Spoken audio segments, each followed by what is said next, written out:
صباح الخير، صباح الخير او مساء الخير على حسب انتوا هتشوفوا الفيديو امتى او على حسب انا هنزله امتى، مش عارفه لحد دلوقتي. المهم النهارده هجاوب على الاسئله دي، وان شاء الله الفتره الجايه هرد على اسئلتكم اللي فاتت او اللي جايه، علشان خاطر انا بقالي فتره بستهبل وما كنتش بشوف النوتيفيكيشنز اساسا، ما كانتش بتجيلي، فهرد اوعدكم من النهارده هرد على الاسئله.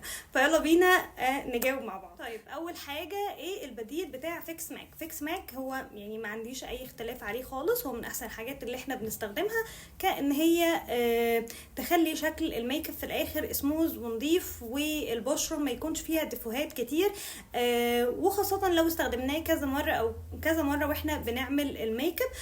وهقول لكم بعد كده مراحل اللي احنا نستخدم فيها الفيكس بلس امتى، بحيث ان الميك اب يطلع معايا نضيف. البديل بتاع الفيكس بتاع ماك هو الفيكس بتاع اوفرا اللي لونه بينك. انا هوريكم شكل الازازه لان الازازه اللي عندي خلصت، فده هيكون شكلها. انا مش عارفه هي بتتباع كده ولا دي تقسيم، لان انا لما كنت بشتريها من السيلر كانت بتجيبها لي كده. والازازه دي يعني حقيقي هي نص سعر الفيكس بتاع ماك، بس بجد من احسن الفيكس بلس اللي انا استخدمته. المهم، ففيكس اوفرا هو الفيكس المناسب بالنسبه لي كبديل لماك، وحقيقي انا مستخدمه منه 4 عبوات وكلهم خلصوا.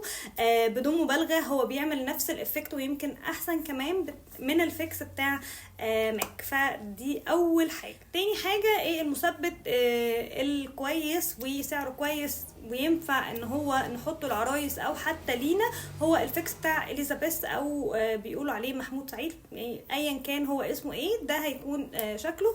سعره حاليا انا الصراحه مش عارفه، لان انا بقالي كتير ما جبتوش، لان كان عندي كميه منه فلسه موجوده معايا.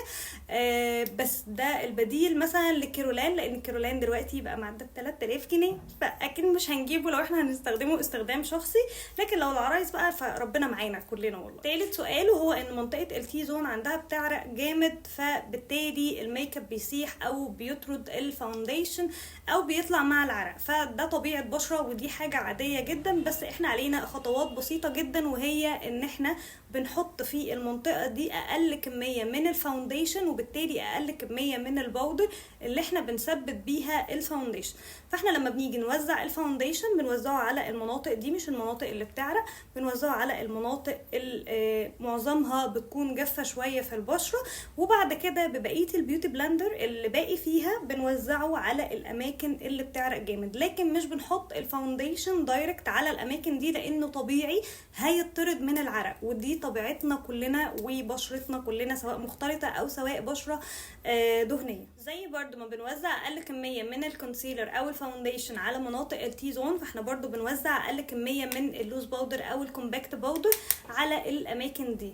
مش بجيب بسبونشة علشان خاطر هيبقى الكمية في الباودر كتير، فبجيب فرشة فلافي كده وباخد كمية باودر قليلة وبنفضها وببتدي ان انا اوزعها على الاماكن ديت علشان خاطر تثبت معايا الميك اب، وبكده مش هتلاقي كمية فاونديشن كتيرة طالعة من البشرة او الفاونديشن يسيح معاكي.